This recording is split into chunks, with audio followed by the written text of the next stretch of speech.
Graça e paz, tudo bem?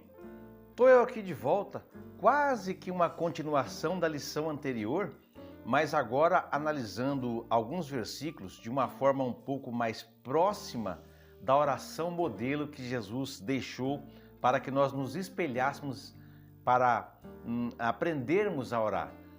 Uma vez até os discípulos também pediram, ensina-nos a orar, e Jesus então deixou a oração modelo.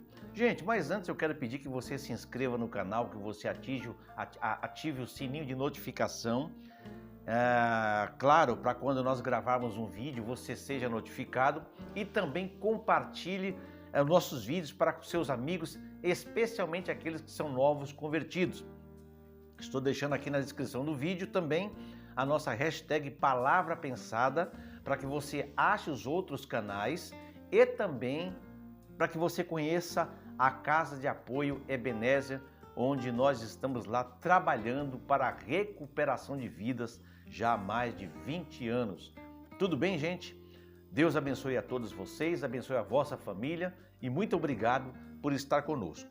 Lembre-se que na lição, esta lição aqui, a lição de domingo que vem, que é a lição 9, esta aqui, orando e jejuando como Jesus ensinou, nós temos a leitura bíblica em classe e ela compreende o Evangelho segundo escreveu Mateus, capítulo 6, versículos 5 ao versículo 18. Eu estou aqui com a Bíblia do lado, não é? E vamos analisar esses versículos aqui, gente, o máximo possível que a gente conseguir, para que também sirva aí de subsídio para você. Começando no versículo 5, está dizendo assim: quando orares, não seja como os hipócritas, pois se comprazem em orar em pé nas sinagogas e às esquinas das ruas, para serem vistos pelos homens. Em verdade vos digo que já receberam o seu galardão. Então algumas pessoas, especialmente os líderes religiosos da época, eles queriam ser vistos como santos, com homens extremamente espirituais. E essa oração em público, em pé nas sinagogas, imagina a gritaria que era, né? O tom de voz que eles usavam. Era para obter a atenção das pessoas. Só que Jesus, ele via que o que havia por trás deste excesso de santidade, desta pseudo-santidade, não era a essência da oração em si, mas simplesmente um espetáculo público, diferente da oração que é uma comunicação privada com Deus. Isso não significa, gente, que não há lugar para oração em público. Claro, não é pecado, até a Congregação Cristã no Brasil pega esse versículo aqui e radicaliza, distorce ele, dizendo que Jesus não aceita a oração feita em público e por isso eles só oram dentro da igreja, dentro do templo. Não, não é isso que está dizendo aqui. Jesus não está aqui condenando a oração em público, mas o alvo principal, nós percebemos aqui, é Deus, certo?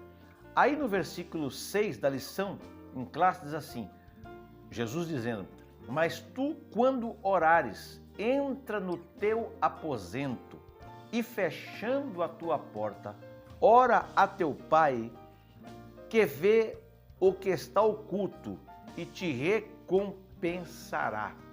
Olha que coisa linda e coisa maravilhosa. E então alguns concluíram que as orientações de Jesus a respeito da oração particular trazem um questionamento a respeito da oração em público. Porque Jesus está orientando aqui, eu disse no vídeo passado, que algumas pessoas só querem orar no monte, acham que no monte, orando no monte sim, é que a oração vai ser ouvida. Mas eu disse também no vídeo passado que em lugar nenhum na Bíblia, Jesus está nos orientando num lugar geográfico, a não ser entrando no seu aposento. Jesus vai ouvir quem ora no monte? Certamente, mas vai ouvir também quem ora no seu quarto, da mesma forma. E esse costume do próprio Senhor Jesus indica que Não, eles não tinham intenção então de orar a Deus. A intenção deles era de aparecer. Jesus, gente, os evangelhos vão mostrar que Jesus orava nos montes, certo?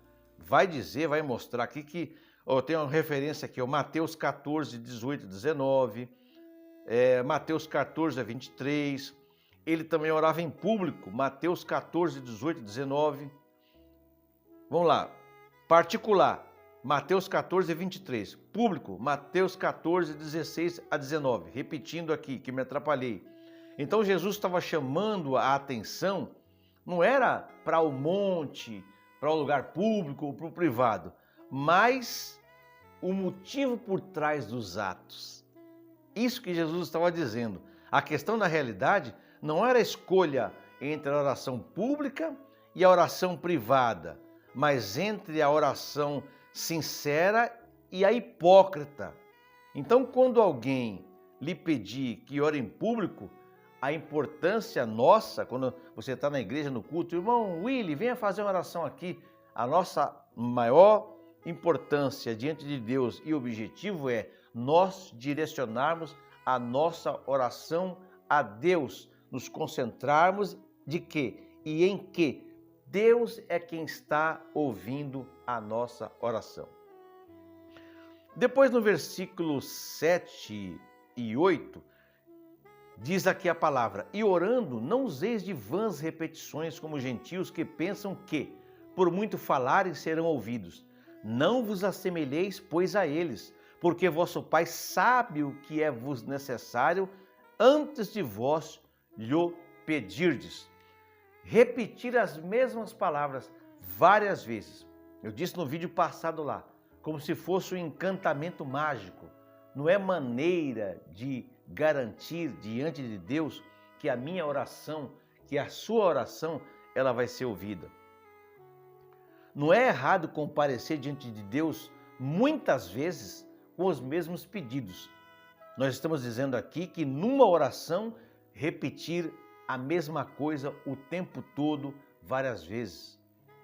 Jesus está então encorajando um coração persistente. Quando você vai muitas vezes diante de Deus com o mesmo pedido. Esse encorajamento, inclusive, está lá em Lucas capítulo 18, na parábola da viúva, do juiz iníquo, né? E da viúva que queria que o juiz iníquo fizesse justiça a ela contra alguém que a perseguia. Então isso é louvável, certo?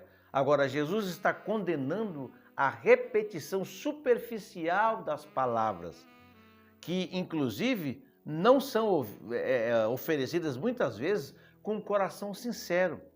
A nossa oração, ela nunca será excessiva se ela for honesta. Jesus nunca vai dizer, mas você de novo aqui pedindo a mesma coisa, você de novo orando meia hora. Jesus jamais fará isso. A oração, o que importa é ser honesta, é ser sincera. Então, antes de começar a orar, certifique-se de que você realmente quer dizer aquilo que está prestes a dizer. Versículo 9: portanto, vós orareis assim: Pai nosso que estás no céu, santificado seja o teu nome. Esta oração, então, ela é frequentemente chamada de oração do Senhor, porque Jesus a ensinou aos discípulos como um modelo que tanto eles como nós devemos ter em mente quando nós orarmos. Jesus forneceu um padrão que poderia ser imitado e repetido. Só que essa repetição, ela não é uma ladainha, não pode ser como uma reza, não pode ser uma coisa, uma ladainha repetida mecanicamente, certo? Mas você absorver da oração de Jesus a essência dela, tomando como exemplo, para que você ore também com uma boa oração. Devemos louvar a Deus, orar pela sua obra no mundo, orar pelas nossas necessidades diárias, orar pedindo ajuda pelas nossas dificuldades, enfim, até que ponto você usa então os tópicos da oração que Jesus fez para que você possa guiar os seus próprios momentos de oração. Isso é importante. Uma outra coisa também aqui nesse versículo 9 que nós lemos aqui, Jesus dizendo, vós orareis assim, veja que está escrito aí, Pai nosso que estás nos céus. Está indicando que Deus não apenas é majestoso e santo, está num lugar sublime, altíssimo, soberano, mas também é pessoal e amoroso. Pai nosso. Que coisa linda! A primeira linha desta oração modelo é uma declaração de louvor e um compromisso de honrar o santo nome de Deus, reconhecendo que Deus é maior, que Deus é o centro de todas as coisas. Pai nosso que estás no céu. Nós podemos honrar o nome de Deus tendo o cuidado de usá-lo com respeito, com reverência. Se por acaso nós usarmos o nome de Deus com leviandade ou usar o nome de Deus em vão, nós não estaremos lembrando a santidade de Deus. Isso é importante.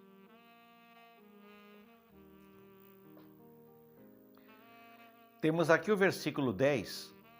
Venha o teu reino, seja feita a tua vontade, tanto na terra como no céu. A expressão venha o teu reino é uma referência ao reino espiritual de Deus. Porque os discípulos na época, eles achavam que Jesus ia ser um grande político e que ia restaurar o reino a Israel do jugo romano. Então, algumas pessoas acham que quando Jesus disse venha o teu reino, então nós vamos sair do jugo romano, né? O reino aqui será nosso, o reino físico. Não, não é isso que está dizendo. Está falando de um reino espiritual e não da libertação de Israel de Roma.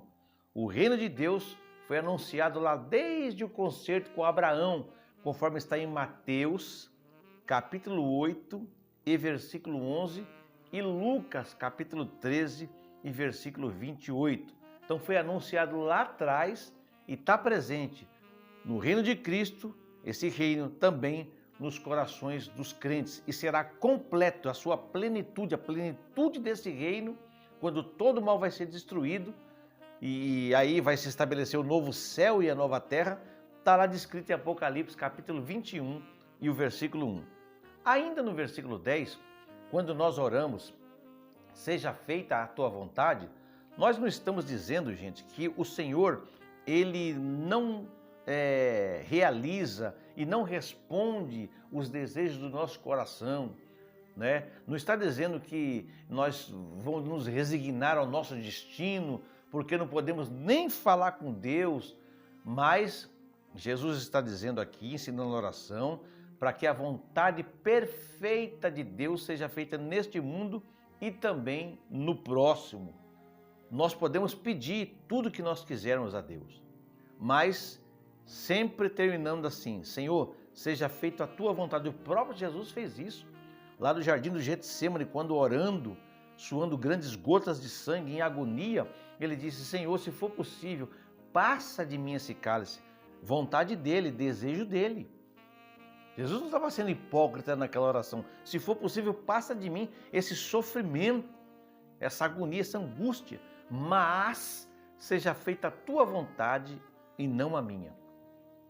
Se eu não me engano, Provérbios capítulo 16, versículo 1 diz assim: o coração do homem pode fazer planos, mas a resposta certa vem da boca de Deus.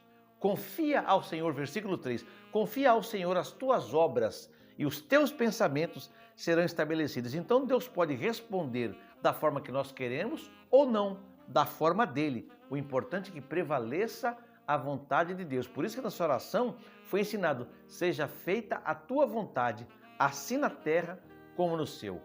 E como Deus realiza a sua vontade na terra? Em grande parte, por intermédio de pessoas dispostas a obedecer a Ele.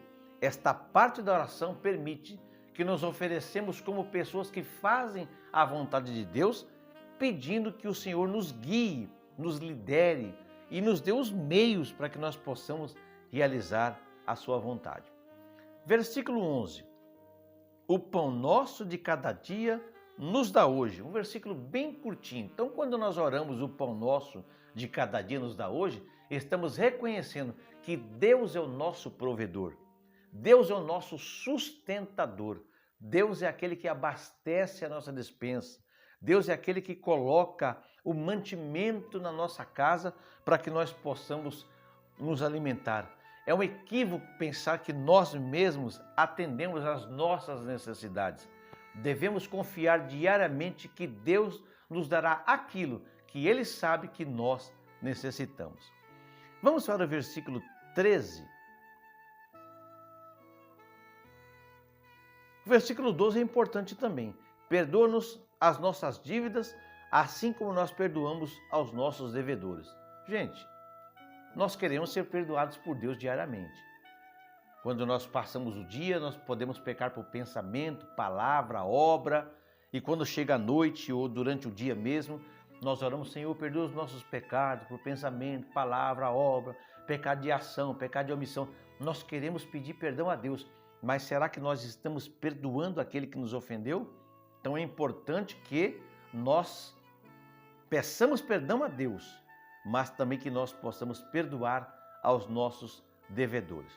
O versículo 13 diz assim: e não nos induzas à tentação, mas livra-nos do mal, porque teu é o reino e o poder e a glória para sempre.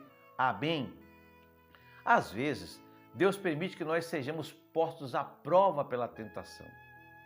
Como discípulos, nós devemos orar pedindo a ajuda de Deus durante esses momentos de tentação.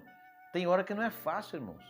Tem hora que o nosso corpo, essa carne aqui, ela é tentada, mas em Deus, em Cristo, nós podemos ter uma força sobrenatural para resistir às tentações e em nossas orações pedir a Deus que não nos permita cair em tentação. Eu gosto muito de uma comparação, de uma analogia que se faz, da tentação, comparando com um pássaro sobrevoando a nossa cabeça. E diz essa analogia que nós não podemos impedir que um pássaro sobrevoe a nossa cabeça, mas nós podemos impedir que ele sente e faça ninho. Da mesma forma, nós não podemos impedir que sejamos tentados, mas cair em tentação já é uma outra coisa, E também pedir a Deus na nossa oração que nós sejamos libertos do mal, de Satanás e de suas mentiras. Todos os cristãos têm dificuldade com a tentação, todo. Pode ser novo, pode ser velho, pode ser a idade que for, todos nós somos tentados. E às vezes ela é tão sutil que nem mesmo a gente percebe o que está acontecendo conosco. Deus prometeu que não permitiria que nós fôssemos tentados além do que nós poderíamos suportar. Isso está lá em 1 Coríntios, capítulo 10, versículo de número 13. Então peça que Deus lhe ajude a reconhecer a tentação, que você possa identificar a tentação e que lhe fortaleça para vencê-la e para escolher o caminho de Deus. Isso é muito importante.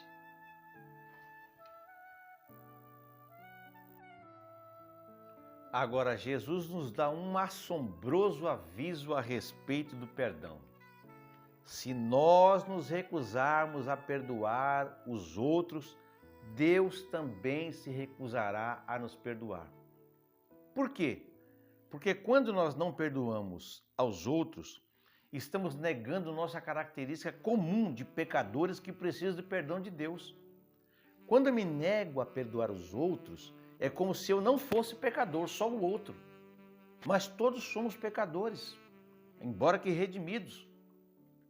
Todos precisamos do perdão de Deus. O perdão de Deus aos pecados não é resultado direto do fato de que perdoamos os outros. Porque eu perdoei os outros, então Deus vai me perdoar também. Mas se baseia na nossa percepção do significado do perdão. Vamos ver o que diz em Efésios capítulo 4, versículo 32. Diz assim: antes, sede bondosos uns para com os outros, compassivos, perdoando-vos uns aos outros, como também Deus vos perdoou em Cristo. Perdoe aos outros como Deus vos perdoou em Cristo. É fácil pedir perdão a Deus, mas é difícil conceder perdão aos outros. Sempre que pedirmos que Deus perdoe nossos pecados, nós devemos então perguntar para nós mesmos: será que eu perdoei as pessoas que me ofenderam? Será? Versículo 16. E quando jejuardes, não vos mostreis contristados como os hipócritas, porque desfigura o rosto para que aos homens pareçam que jejuam. Em verdade vos digo que já receberam o seu galardão. Jejuar, abster-se de comer para passar algum tempo em oração. Gente, quase não se prega sobre o jejum hoje. Quase não se ensina sobre o jejum. E pior, parte significativa da cristandade não jejua, não fortalece a sua oração, não potencializa a santificação na sua vida. E jejuar é uma atitude nobre. É difícil, mas é nobre.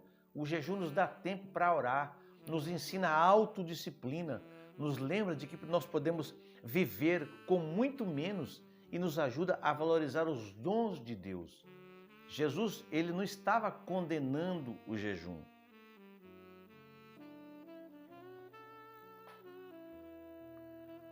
O que Jesus estava condenando era a hipocrisia.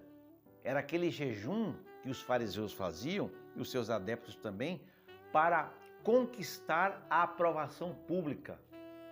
O jejum era obrigatório para o povo judeu, uma vez por ano, no dia da expiação, Yom Kippur, né? Está lá em Levítico 23 e 32. Os fariseus jejuavam voluntariamente 2 vezes por semana para impressionar o povo com a sua santidade. Lembra lá da parábola do fariseu e do publicano?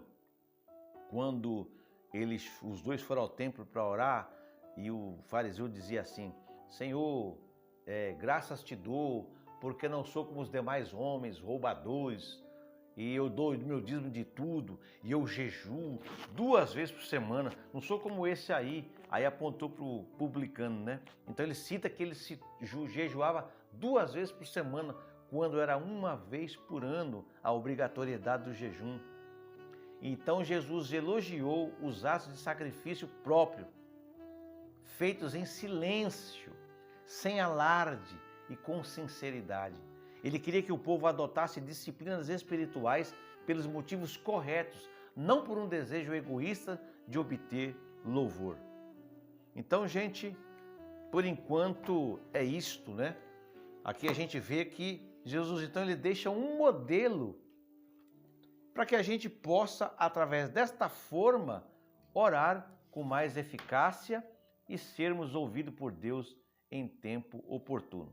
Então, esse foi mais um subsídio para a lição de número 9 e eu espero que você possa fazer bom uso dele e que Deus possa continuar abençoando a sua família poderosamente. Gente, um abraço a todos, Deus abençoe e que no domingo você chegue cedo e participe ativamente da sua classe de escola bíblica dominical.